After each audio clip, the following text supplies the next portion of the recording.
¿Qué tal, hermanos? Bienvenidos a su programa En Meditación. El día de hoy vamos a ver un tema muy interesante.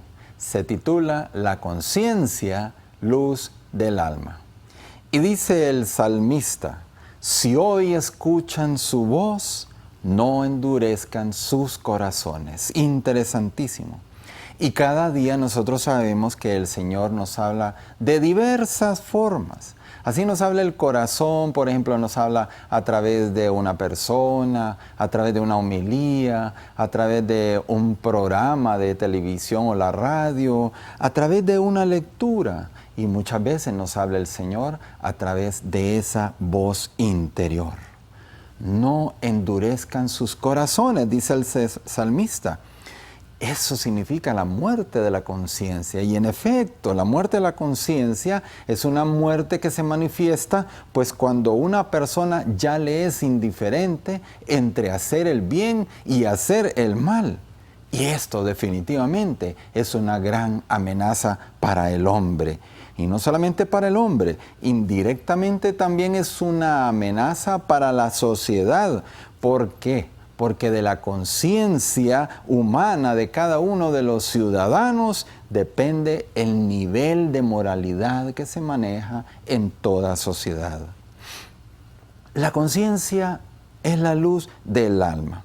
Y la conciencia o esta luz se apaga, entonces ¿qué sucede si se apaga? Pues el hombre queda totalmente a oscuras y puede cometer entonces todos los atropellos posibles pues contra sí mismo, y no solamente contra sí mismo, sino que también contra los demás, pues como hemos dicho, tiene la conciencia tan deformada que no distingue entre el bien y el mal. Dice en el Evangelio según San Lucas, capítulo 11, versículo 34, el Señor que nos dice aquí: tu ojo es la lámpara del cuerpo. Palabra del Señor. Y la lámpara del alma precisamente es la conciencia. Y si esta conciencia está bien formada, entonces claro, ilumina el camino propio y también podemos iluminar el camino de los demás.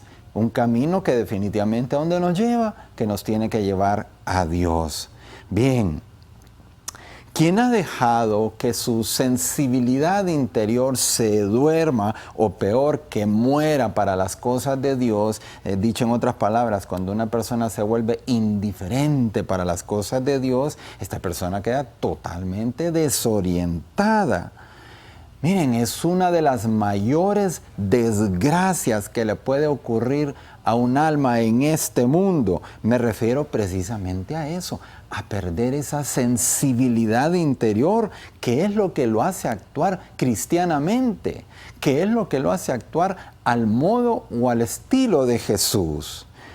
Dice el Señor en Isaías capítulo 5, versículo del 20 al 21, ay de los que llaman al mal bien y de los que llaman al bien mal, que de la luz hacen tinieblas y de las tinieblas luz, y truecan lo amargo por lo dulce y lo dulce por lo amargo. Palabra de Dios. Es decir, hay de aquellos que a criterio propio, que a criterio personal definen o deciden cuándo una acción es buena o cuándo una acción es mala, cuándo una situación es moral o cuándo una situación es inmoral. Cuidado, ¿no?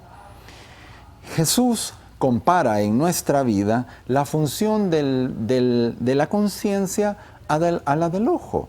Nos dice en Lucas capítulo 11, versículo del 34 al 35, si tu ojo está sano, todo tu cuerpo está iluminado, pero si tu ojo está enfermo, también tu cuerpo queda en tinieblas.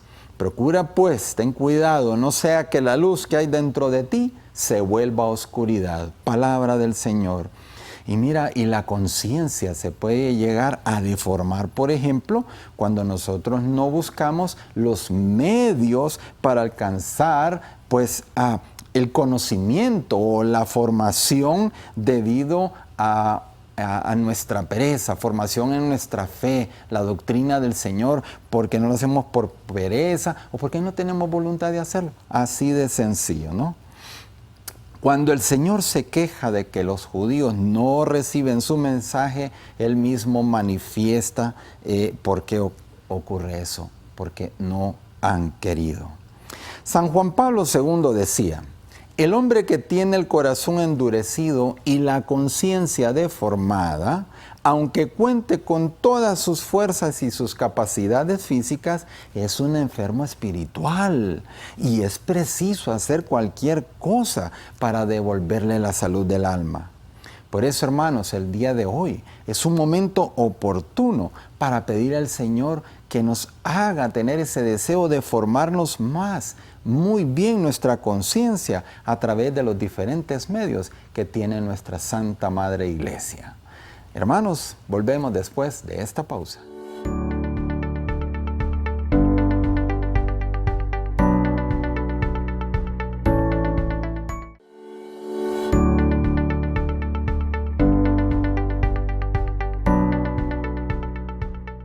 Hermanos, volvemos con el tema la conciencia, luz del alma. Estamos cerrando el segmento pasado diciendo de que hoy es un tiempo oportuno precisamente para pedirle al Señor que nos ayude a formarnos bien la conciencia. Y decíamos que una de las formas a través de las cuales nosotros podemos ayudarnos a formar la conciencia, pues es a través de los diferentes medios que tiene la Iglesia. Asimismo, hemos de pedirle ayuda al Señor para que nosotros nos examinemos y somos así, radicalmente sinceros con nosotros mismos. Es decir, si nosotros sabemos reconocer nuestros defectos, nuestros pecados, examinarnos si somos radicalmente sinceros con Dios. Y ojo, si somos así, pero muy sinceros también con aquellas personas que en nombre del Señor tienen la misión de aconsejarnos. Me refiero, examinémonos si somos realmente sinceros con los sacerdotes al momento que nosotros vamos a una dirección espiritual o pues vamos a confesarnos. Tenemos que ser radicalmente muy sinceros en esos momentos.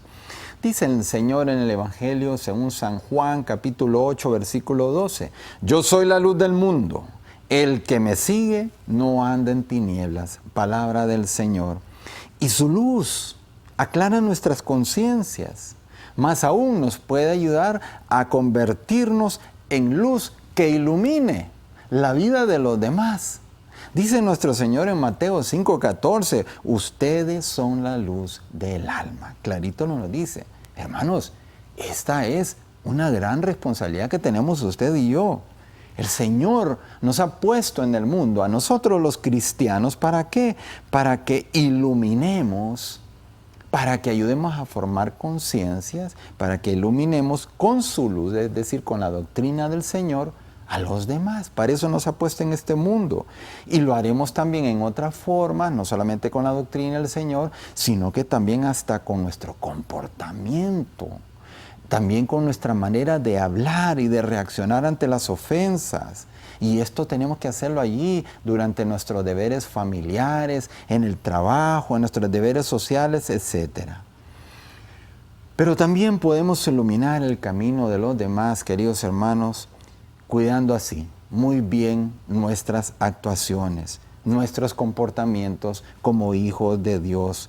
Por ejemplo, no proceder con aquello que en nuestro trabajo o en nuestra profesión, pues sabemos que no podemos hacer como hombres de bien o como cristianos. Es decir, prestarnos, por ejemplo, a actos deshonestos, a sobornos, a mordidas, etcétera, ¿no? Etcétera. Eso tenemos que cuidarnos muchísimo en nuestro testimonio. Así también damos un buen testimonio que ayuda a formar la conciencia de los demás cuando nosotros sabemos pedir perdón y cuando nosotros también perdonamos, cuando nunca hablamos a las espaldas de nadie, cuando se nos conoce como personas apegadas a la verdad, no a la mentira. También esto ayuda mucho, hermanos. La vida cristiana se enriquece cuando se pone en práctica en la vida diaria, cuando ponemos en práctica en la vida diaria las enseñanzas del Señor. Claro que sí. La doctrina del Señor cobra así entonces toda su fuerza. Teoría y práctica doctrina y práctica forman parte de una conciencia bien formada. Cuando por ignorancia más o menos culpable se desconoce la doctrina del Señor, o cuando conociendo la doctrina, no la ponemos en la práctica, hermanos, definitivamente que se hace imposible llevar una verdadera vida cristiana. Y se hace imposible también avanzar en el camino de la santidad. No podemos. La doctrina definitivamente tenemos que llevarla a la práctica. Y todos los cristianos, usted y yo, tenemos la necesidad, no solamente la necesidad, tenemos la obligación, hermanos, de formarnos con una conciencia recta, que capte con facilidad la voz de Dios en los asuntos de la vida cotidiana. Y en ocasiones, cuando sea necesario, cuando nos encontremos en situaciones confusas que no hayamos qué hacer, tanto en la vida profesional o familiar, etcétera, hombre, debemos de buscar el consejo oportuno en aquellas personas que nosotros sabemos que tienen una reconocida reputación moral y espiritual, para que nos ayuden a esclarecer o aclarar nuestra conciencia. No hay que dar lugar, por lo tanto, a la soberbia. Hay que ser humildes y saber pedir consejos. Bien, hermanos, antes de terminar, pues con esta primera parte del programa, 3 puntos a meditar. Número 1, la muerte de la conciencia se manifiesta cuando a la persona le es indiferente entre hacer el bien y hacer el mal. Ahí no hay conciencia alguna.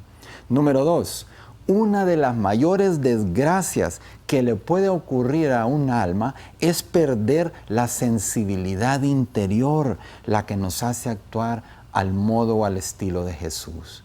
Y número 3, hemos de preocuparnos a partir de hoy por mantener una conciencia bien formada, ya que de lo contrario entonces nosotros nos convertimos en jueces y nosotros somos los que definimos qué es pecado y qué no es pecado según nuestra propia conveniencia.